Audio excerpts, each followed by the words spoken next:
Ambani news ಟಿವಿಗೆ ಸ್ವಾಗತ. ಪ್ರತಿದಿನ ನ್ಯೂಸ್ ಅಪ್ಡೇಟ್ಗಾಗಿ ಸಬ್ಸ್ಕ್ರೈಬ್ ಮಾಡಿ. ಅಂಬಾನಿ ನ್ಯೂಸ್ ಟಿವಿ ವೀಕ್ಷಕರಿಗೆ ನಮಸ್ಕಾರ. ರಾಜಕೀಯ ವಲಯದಲ್ಲಿ ಈಗ ಒಪ್ಪಂದದ ರಾಜಕೀಯ ಮತ್ತು ಅಧಿಕಾರ ಹಂಚಿಕೆಯ ಸದ್ದು ಜೋರಾಗಿದೆ. ಹೌದು, ಒಪ್ಪಂದದಂತೆ ನನಗೆ ಹೊಸಪೇಟೆ ಗ್ರಾಮ ಪಂಚಾಯಿತಿಯ ಅಧ್ಯಕ್ಷ ಸ್ಥಾನ ನೀಡಿದರೆ ಪಂಚಾಯಿತಿ ವ್ಯಾಪ್ತಿಯ ಎಲ್ಲಾ ಗ್ರಾಮಗಳ ಸಮಗ್ರ ಅಭಿವೃದ್ಧಿಗೆ ಮೊದಲ ಆದ್ಯತೆ ನೀಡುತ್ತೇನೆ ಎಂದು ಜೆಡಿಎಸ್ ಬೆಂಬಲಿತ ಈರೆಬಲ ಕ್ಷೇತ್ರದ ಗ್ರಾಮ ಪಂಚಾಯಿತಿ ಸದಸ್ಯೆ ಅನಿತಾ ಅವರು ಹಕ್ಕೊತ್ತಾಯ ಮಂಡಿಸಿದ್ದಾರೆ. ಶಿಡ್ಲಘಟ್ಟ ನಗರದ ಪ್ರವಾಸಿ ಮಂದಿರದಲ್ಲಿ ನಡೆದ ಸುದ್ದಿಗೋಷ್ಠಿಯಲ್ಲಿ ಮಾತನಾಡಿದ ಅವರು, ಹೊಸಪೇಟೆ ಗ್ರಾಮ ಪಂಚಾಯಿತಿಯ ಅಧ್ಯಕ್ಷ ಸ್ಥಾನವು ಪರಿಶಿಷ್ಟ ಜಾತಿ ಮಹಿಳಾ ಮೀಸಲಾತಿಯಾಗಿದೆ. ಕಳೆದ ಚುನಾವಣೆಯ ಸಂದರ್ಭದಲ್ಲಿ ಜೆಡಿಎಸ್ ಬೆಂಬಲಿತ ಸದಸ್ಯರ ನಡುವೆ ಅಧಿಕಾರ ಹಂಚಿಕೆಯ ಕುರಿತು ಪರಸ್ಪರ ಒಪ್ಪಂದ ನಡೆದಿತ್ತು ಎಂದು ಬಹಿರಂಗಪಡಿಸಿದರು. ವಯಸ್ಸಿನಲ್ಲಿ ಹಿರಿಯರಾಗಿದ್ದ ಸದಸ್ಯರಿಗೆ ಮೊದಲ 15 ತಿಂಗಳ ಅವಧಿಗೆ ಅಧ್ಯಕ್ಷ ಸ್ಥಾನ ನೀಡಲಾಗಿತ್ತು. ಆ ಅವಧಿ ಈಗ ಮುಕ್ತಾಯಗೊಂಡಿದೆ. ಮುಂದಿನ 15 ತಿಂಗಳ ಅವಧಿಗೆ ನನಗೆ ಅಧ್ಯಕ್ಷ ಸ್ಥಾನ ನೀಡುವುದಾಗಿ ಶಾಸಕ ಬಿಎನ್ ರವಿಕುಮಾರ್ ಅವರ ಸಮ್ಮುಖದಲ್ಲೇ ಒಪ್ಪಂದ ಮಾಡಿಕೊಳ್ಳಲಾಗಿತ್ತು. ಆದ್ದರಿಂದ ಮುಖಂಡರು ನೀಡಿದ ಮಾತಿನಂತೆ ನಡೆದುಕೊಳ್ಳಬೇಕು ಎಂದು ಅವರು ಆಗ್ರಹಿಸಿದರು.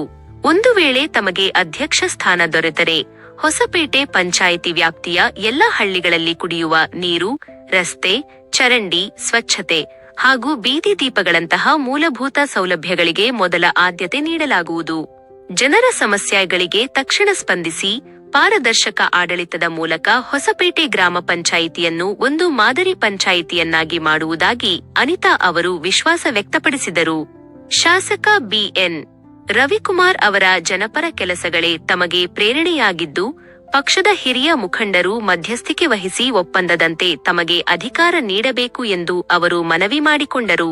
ಈ ಪತ್ರಿಕಾಗೋಷ್ಠಿಯಲ್ಲಿ ಮುಖಂಡರಾದ ಅಂಜಿನಪ್ಪ, ಪಿಳ್ಳಮ್ಮ, ಚೆನ್ನಪ್ಪ ಸೇರಿದಂತೆ ಹಲವು ಜೆಡಿಎಸ್ ಬೆಂಬಲಿತ ಸದಸ್ಯರು ಉಪಸ್ಥಿತರಿದ್ದರು. ಇದು ಈ ಹೊತ್ತಿನ ವಿಶೇಷ ಸುದ್ದಿ. ಸಬ್ಸ್ಕ್ರೈಬ್ ಮಾಡಿ, ಸಪೋರ್ಟ್ ಮಾಡಿ. ಅಂಬಾನಿ ನ್ಯೂಸ್ ಟಿವಿ ನಿರಂತರ ಸುದ್ದಿಗಾಗಿ ನೋಡ್ತಾ ಇರಿ. ನಾನು ಈರೆಬಲ ಗ್ರಾಮ ಹೊಸಪೇಟೆ ಗ್ರಾಮ ಪಂಚಾಯಿತಿಯಲ್ಲಿ ಸದಸ್ಯಳಾಗಿದ್ದೀನಿ. ನಾನು ಅತಿ ಚಿಕ್ಕ ವಯಸ್ಸಲ್ಲೇ ನಮ್ಮೂರವರೆಲ್ಲ ಆಶೀರ್ವಾದ ಮಾಡಿ ನನ್ನನ್ನು ಗೆಲ್ಲಿಸಿದ್ದಾರೆ. ನಮ್ಮ ಶಾಸಕರು ಸಹ ಸಪೋರ್ಟ್ ಮಾಡಿ, ಅವರು ಆಶೀರ್ವಾದ ಮಾಡಿ ಅಭಿವೃದ್ಧಿ ಮಾಡ್ತೀವಿ ಅಂತಂದ್ಬಿಟ್ಟು ನಮಗೂ ಸಪೋರ್ಟ್ ಮಾಡಿದ್ದಾರೆ ಅವರು. ಆದರೆ ನಮಗೆ ಅಧ್ಯಕ್ಷರ ಸೀಟ್ ಕೊಡ್ತೀವಿ ಅಂತ ಹೇಳಿದರು. ನಮ್ಮ ಪಕ್ಷದಲ್ಲಿ ಇಬ್ಬರು ಗೆದ್ದಿದ್ವಿ ನಾವು. ಸೊ ಅದಕ್ಕೆ ಅವ್ರು ನಮಗಿಂತ ಸೀನಿಯರು ಅಂತಂದ್ಬಿಟ್ಟು ಅವ್ರಿಗೆ ಫಸ್ಟ್ ಪ್ರಿಫರೆನ್ಸ್ ಕೊಟ್ಟರು ಅವರು.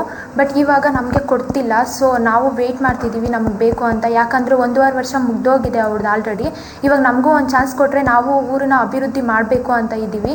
ಯಾಕಂದರೆ ನಾವು ಸದಸ್ಯರಾಗಿ ಅಭಿವೃದ್ಧಿ ಮಾಡೋದಕ್ಕೆ ಬಿಡ್ತಿಲ್ಲ. ಯಾವುದೇ ಅನುದಾನ ಕೊಟ್ಟರು ಎಲ್ಲದಕ್ಕೂ ಅರ್ಜಿ ಕೊಟ್ಟು ಕೆಲಸ ನಿಲ್ಲಿಸೋದಕ್ಕೆ ನೋಡ್ತಿದ್ದಾರೆ. ಸೊ ನಮಗೂ ಒಂದು ಅವಕಾಶ ಬೇಕು ಅಂತ ಬಂದಿದ್ದೀವಿ. ಯಾರು ಅರ್ಜಿಗಳು ಕೊಡ್ತಾ ಇರೋದು ನಿಮ್ಮ ವಿರುದ್ಧ? ಊರಲ್ಲಿರೋರೇ ಕೊಡ್ತಿರೋದು ಸರ್. ಎಲ್ಲದಕ್ಕೂ ಏನೇ ಕೆಲಸ ಮಾಡಿದ್ರು